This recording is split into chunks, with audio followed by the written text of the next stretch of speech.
Hola a todos y bienvenidos nuevamente a mi canal. Yo soy Natacha y el día de hoy les voy a estar contando un cuento macabro de Edgar Allan Poe. En esta ocasión voy a estar leyendo en la editorial de Edelvives, traducido por Julio Cortázar, cuyas ilustraciones también han sido creadas por Benjamín Lacombe. Así que si les gusta esta clase de videos, pónganse cómodos y vamos a comenzar con la lectura, aprovechando que estamos empezando octubre, mes de lo paranormal. El día de hoy quiero empezar a leerles uno de estos cuentos de este maestro de la literatura, el cual es Edgar Allan Poe. Y el primer libro que quiero leerles a ustedes es el de Berenice.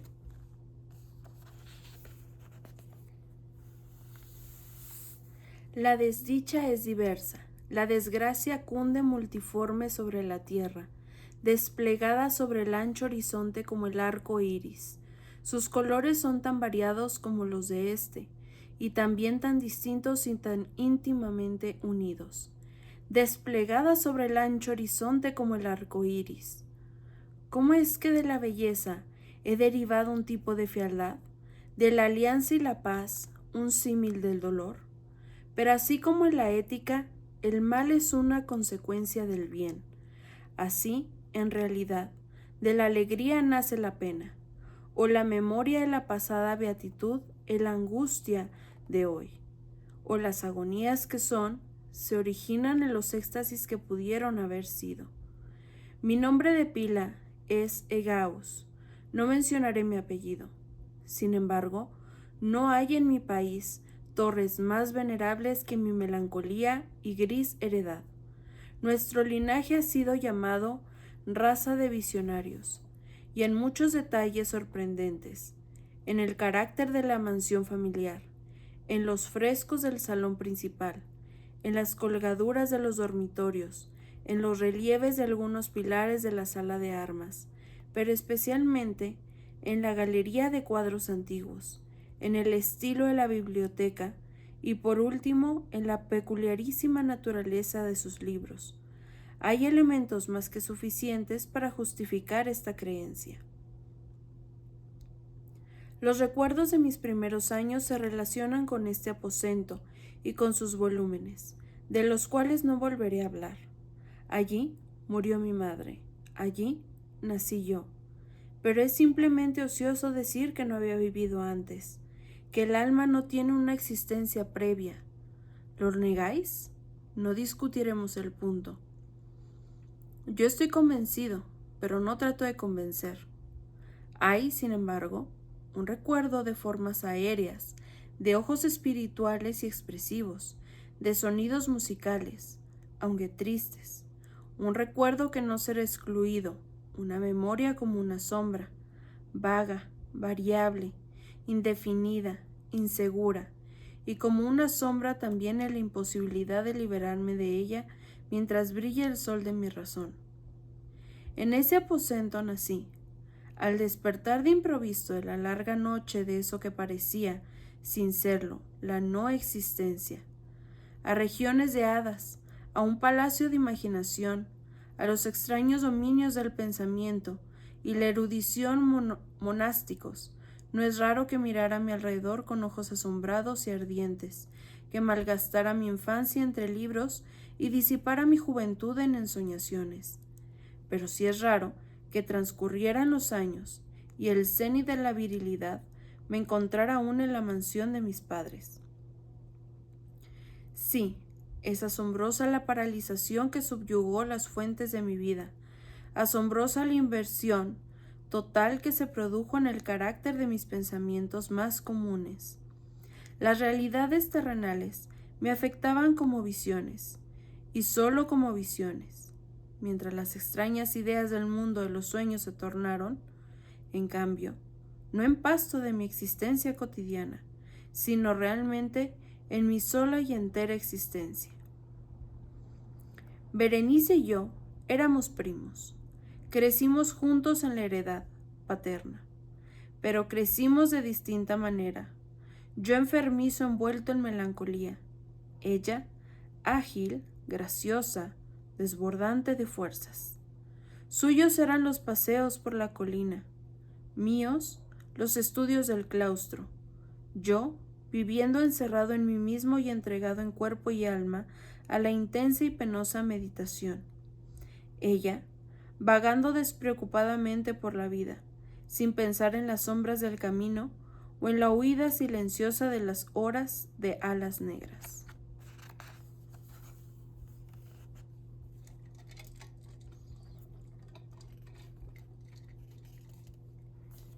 Berenice, invoco su nombre. Berenice. Y de las grises ruinas de la memoria, 1000 tumultuosos recuerdos se conmueven a este sonido. Ah, vívida acude ahora su imagen ante mí, como en los primeros días de su alegría y de su dicha. Ah, espléndida y sin embargo, fantástica belleza. Oh sílfide entre los arbustos de Arnheim. Oh náyade entre sus fuentes. Y entonces todo es misterio y terror, y una historia que no debe de ser relatada. La enfermedad, una enfermedad fatal, cayó sobre ella como el simún, y mientras yo la observaba, el espíritu de la transformación la arrasó, penetrando en su mente, en sus hábitos y en su carácter, y de la manera más sutil y terrible, llegó a perturbar su identidad. ¡Ay! El destructor iba y venía, y la víctima, ¿dónde estaba? Yo no la conocía, o por lo menos, ya no la reconocía como Berenice. Entre la numerosa serie de enfermedades provocadas por la primera y fatal, que ocasionó una revolución tan horrible en el ser moral y físico de mi prima, debe mencionarse como la más afligente y obstinada, una especie de epilepsia que terminara no rara vez en catalepsia, estado muy semejante a la disolución efectiva, y de la cual su manera de recobrarse era, en muchos casos, brusca y repentina. Entretanto, mi propia enfermedad, pues me han dicho que no debo darle otro nombre. Mi propia enfermedad, digo, crecía rápidamente, asumiendo, por último, un carácter monomaníaco, de una especie nueva y extraordinaria, que ganaba cada vez más vigor, y al fin obtuvo sobre mí un incomprensible ascendiente.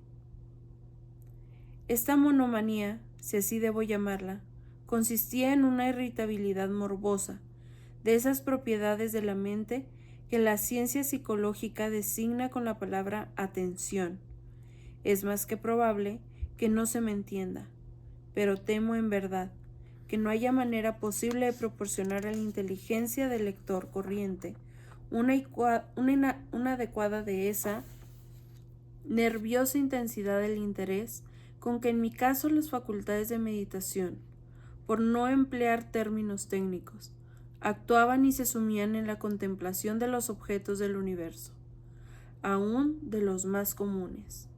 Reflexionar largas horas, infatigable, con la atención clavada en alguna nota tribal, al margen de un libro o en su tipografía, pasar la mayor parte de un día de verano absorto en una sombra extraña que caía oblicuamente sobre el tapiz o sobre la puerta, perderme durante toda una noche en la observación de la tranquila llama de una lámpara o los rescoldos del fuego, soñar días enteros con el perfume de una flor, repetir monótonamente alguna palabra común, hasta que el sonido, por obra de la frecuente repetición, dejaba de suscitar sonido.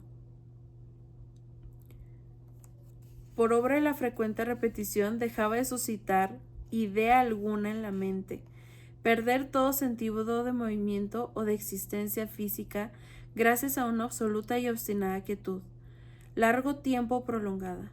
Tales eran algunas de las extravagancias más comunes y menos perniciosas provocadas por un estado de las facultades mentales. No único, por cierto, pero sí capaz de desafiar todo análisis o explicación.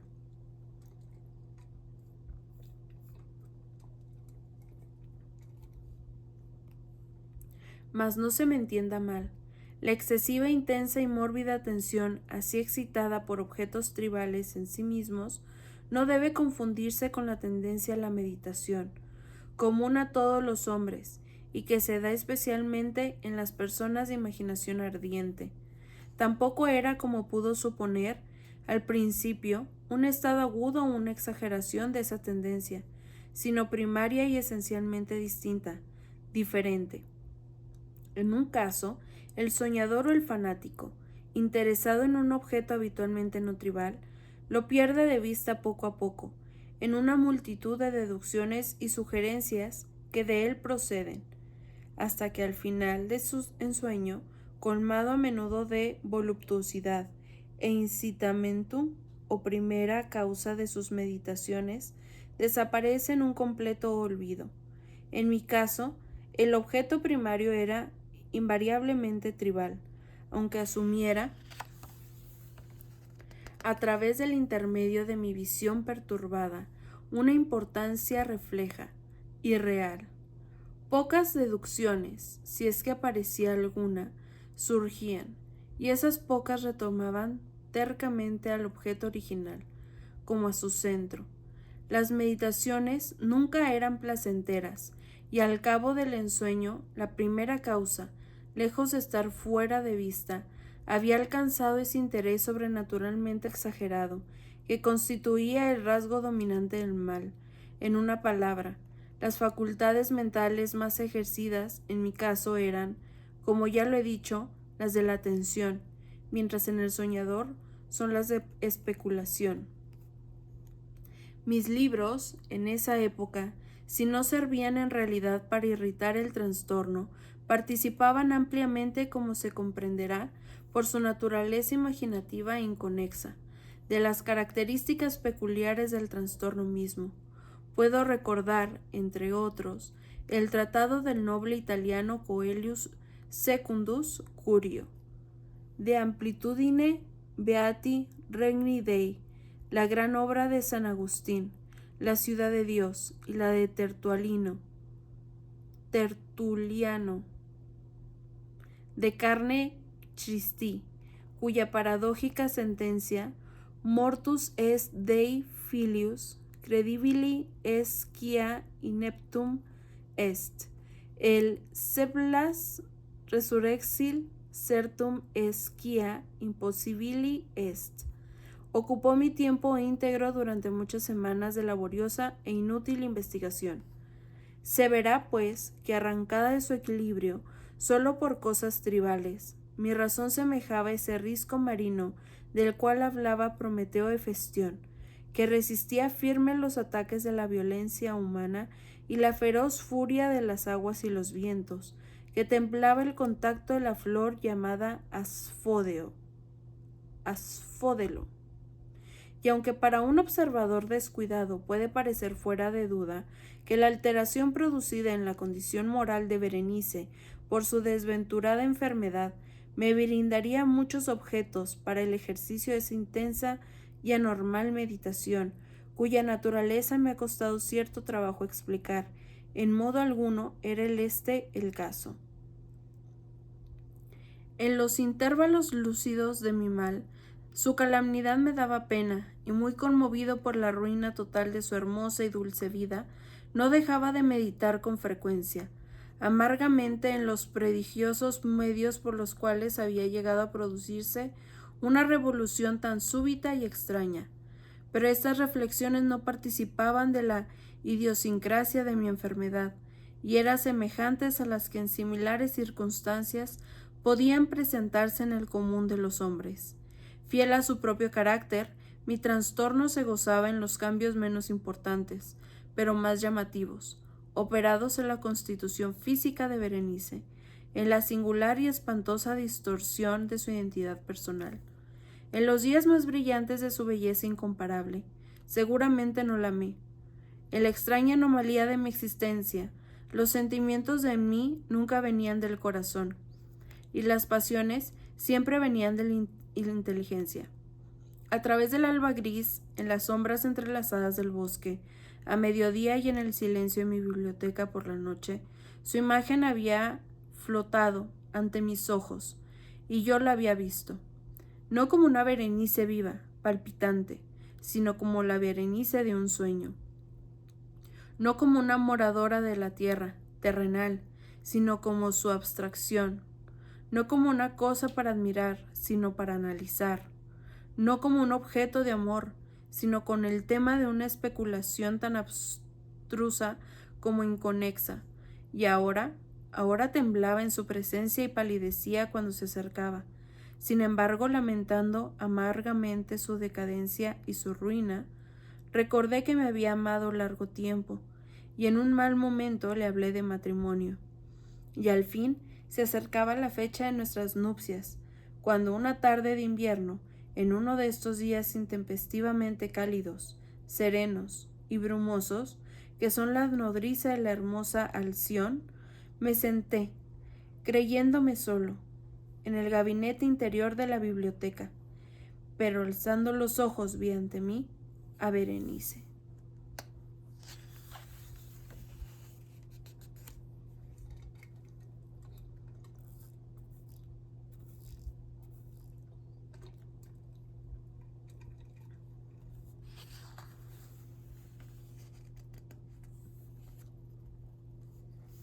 ¿Fue mi imaginación excitada a la influencia de la atmósfera brumosa, la luz incierta crepuscular del aposento, o los grises vestidos que envolvían su figura los que le dieron un contorno tan vacilante e indefinido? No sabría decirlo, no profirió una palabra, y yo por nada del mundo hubiera sido capaz de pronunciar una sílaba. Un escalofrío helado recorrió mi cuerpo. Me oprimió una sensación de intolerable ansiedad. Una curiosidad devoradora invadió mi alma, y reclinándome en el asiento permanecí un instante sin respirar, inmóvil, con los ojos clavados en su persona. ¡Ay! Su delgadez era excesiva, y ni un vestigio de ser primitivo asomaba en una sola línea del contorno. Mis ardosas miradas cayeron por fin en su rostro. La frente era alta, muy pálida, singularmente plácida, y el que un tiempo fuera cabello de azabache caía parcialmente sobre ella, sombreando las hundidas sienes con innumerables rizos, ahora de un rubio reluciente que por su matiz fantástico discordaban por completo con la melancolía dominante de su rostro. Sus ojos no tenían vida ni brillo, y parecían sin pupilas, y esquivé involuntariamente su mirada vidriosa para contemplar los labios, finos y contraídos. Se entreabrieron, y en una sonrisa de expresión peculiar, los dientes de la cambiada Berenice se revelaron lentamente a mis ojos. Ojalá nunca los hubiera visto, después de verlos hubiese muerto. El golpe de una puerta al cerrarse me distrajo, y alzando la vista, vi que mi prima había salido del aposento, pero del desordenado aposento de mi mente. ¡Ay!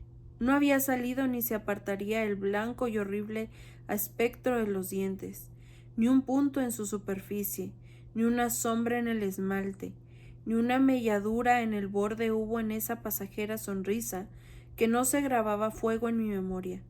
Los vi entonces, con más claridad que un momento antes. Los dientes, los dientes, estaban aquí y allí, y en todas partes, visibles y palpables. Ante mí, largos, estrechos, blanquísimos, con los pálidos labios contrayéndose a su alrededor, como en el momento mismo en que habían empezado a distenderse. Entonces sobrevino toda la furia de mi monomanía, y luché en vano contra su extraña e irresistible influencia.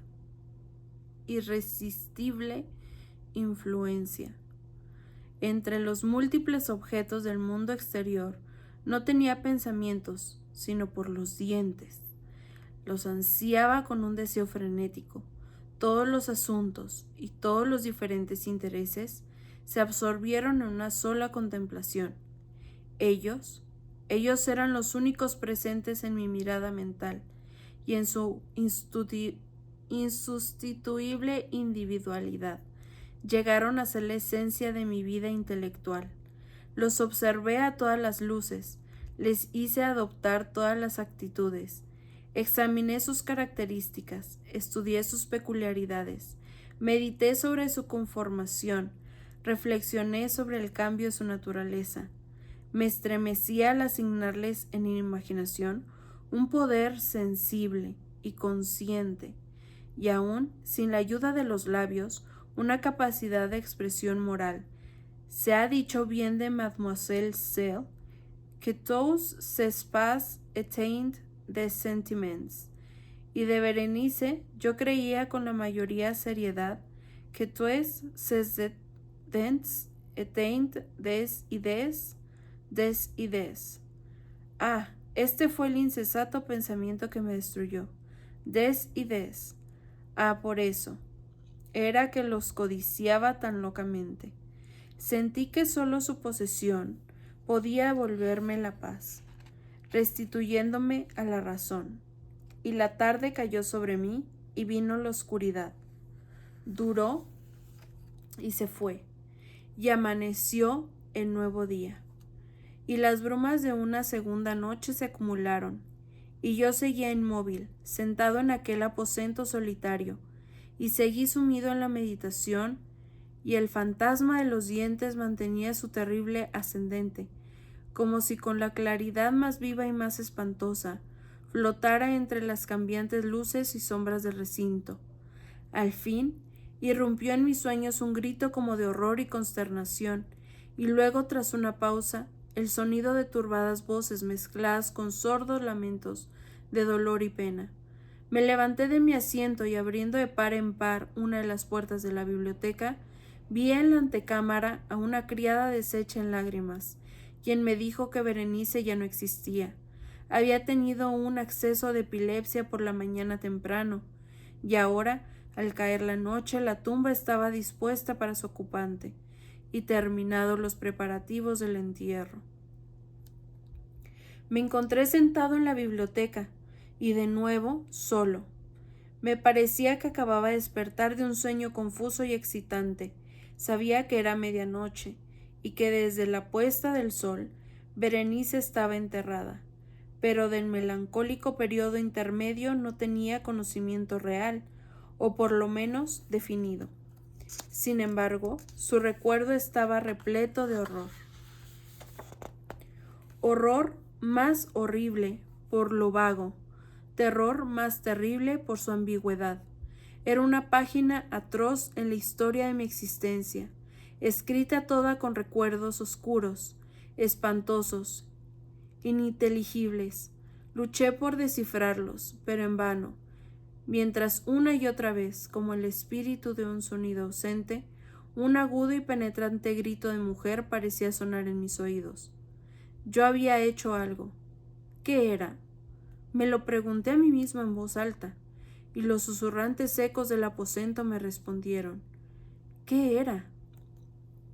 En la mesa, a mi lado, ardía una lámpara, y había junto a ella una cajita. No tenía nada de notable, y lo había visto a menudo, pero era propiedad del médico de la familia. ¿Pero cómo había llegado ahí? A mi mesa, ¿y por qué me estremecía al mirarla? Eran cosas que no merecían ser tenidas en cuenta, y mis ojos cayeron, al fin, en las abiertas páginas de un libro y en una frase subrayada. Dicebant mi sodales si sepulchram amicae visitarem, curas meas alquitulum fore levatas. ¿Por qué, pues, al leerla se me erizaron los cabellos y la sangre se congeló en mis venas? Entonces sonó un ligero golpe en la puerta de la biblioteca, y pálido como un habitante de la tumba, entró un criado de puntillas. Había en sus ojos un violento terror, y me habló con voz trémula, ronca, ahogada. ¿Qué dijo? Oí algunas frases entrecortadas. Hablaba de un salvaje grito que había turbado el silencio de la noche, de la servidumbre reunida para buscar el origen del sonido, y su voz cobró un tono espeluznante. nítido cuando me habló, susurrando de una tumba violada, de un cadáver desfigurado, sin mortaja, y que aún respiraba, aún palpitaba, aún vivía. Señaló mis ropas, estaban manchadas de barro, de sangre coagulada. No dije nada. Me tomó suavemente la mano. Tenía manchas de uñas humanas.